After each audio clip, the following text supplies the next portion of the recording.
Hello नमस्कार. कसे आहात सगळे? आय होप सगळे मजेत असतील आणि मजेतच राहा. आजच्या दिवसाची सुरुवात आजच्या व्हिडिओला सुरुवात ही रात्रीच्या स्वयंपाकापासून झालेली आहे. आणि रात्रीच्या स्वयंपाकामध्ये आहे ना, आज मस्त शेपूची कोरडी भाजी बनवली होती. त्यासाठी आहे ना, मी भाजीची तयारी करून घेतली आणि इथं पिठंही भिजवून ठेवलं होतं बाजूला. तर भाजी करण्यासाठी ना, मी अगोदर डाळ आहे ना कढईमध्ये शिजवून घेतली आणि मग तेच कढई धुवून मी परत त्याच्यामध्ये भाजी परतायला घेतली. भाजी परतण्यासाठी मी अगोदर कढईमध्ये तेल घेतलं, जिऱ्या मोहऱ्याची फोडणी दिली आणि शेपू हा परतून घेतला. शेपू परतून झाल्याच्यानंतर त्याच्यामध्ये डाळ घातली आणि नंतर लसूण, जिरे आणि शेंगदाणे, हिरवी मिरची याचं आहे ना वाटून घेतलं. मसाला मस्त वाटून घेतला. खूप बारीकही नाही वाटला, थोडा ओबड-धोबड वाटला. आणि शेपूची भाजी बनवत असताना ना त्याच्यामध्ये थोडंसं जास्त तेल घालायचं, कारण की कोरडी भाजी बनवत असताना आपण त्याच्यामध्ये पाणी घालत नाही आणि ऑलरेडी जर डाळीमध्ये थोडंफार पाणी असलं ना त्यामध्ये पण ते शिजून जातं. तर आहे ना तेल थोडंसं जास्तीचं असलं ना तर भाजी पण छान लागते. किंवा मग वरतून आहे ना परपोळ घालतात कोणी लसणाचा, तो घातला तरीही चालेल, तरीही छान लागते भाजी. अशा प्रकारे छान भाजी बनवून घ्यायची. आणि कुणाकुणाला आहे ना अशी शेपूची भाजी आवडते ते नक्की सांगा. आणि आमच्या घरी आहे ना अशा प्रकारे आहे ना मेथीची पण भाजी खूप आवडते आणि शेपूची भाजी अशी डाळ घालून खूप आवडते.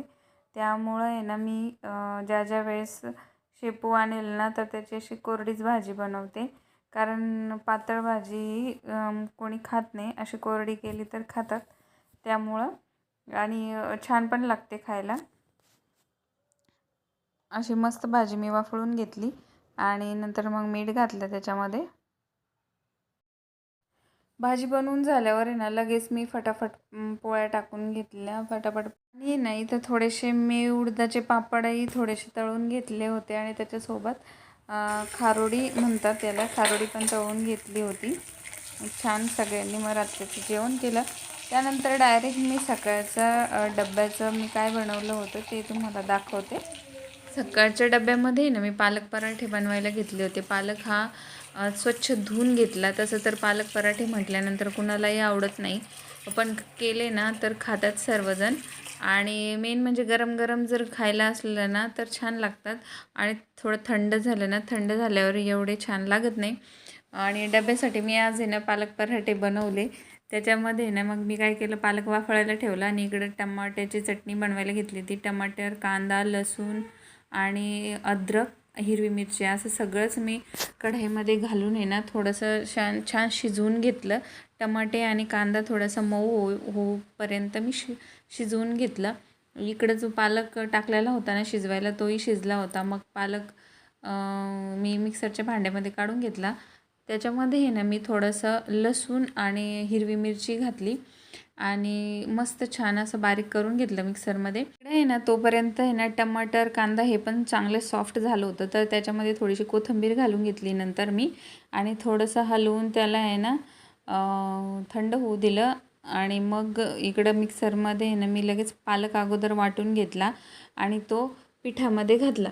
पिठामध्ये आहे ना घालत असताना मी आहे ना टमाटर मिक्सरमधून काढून आहे ना टोमॅटोची चटणी बनवली. आणि चटणीला फोडणी देण्यासाठी आहे ना कढईमध्ये तेल घेतलं आणि त्याच्यामध्ये जिरे, मोहरी आणि थोडासा कढीपत्ता घालून आहे ना टमाटरच्या चटणीला मी फोडणी दिली छान. चटणी आहे ना छान मस्त रेडी झाली. आणि ही चटणी आहे ना कुठल्याही पराठ्यासोबत खायला खूप छान लागते.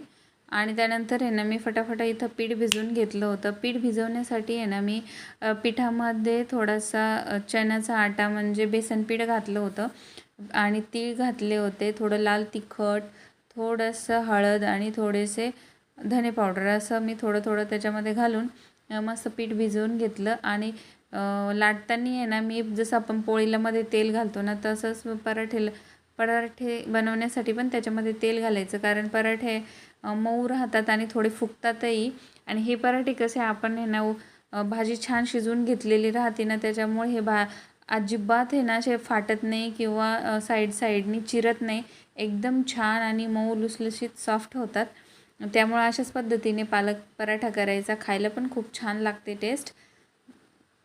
गरमागरम घरीच खात असाल ना तर दही पण खूप छान लागतं याच्यासोबत खायला.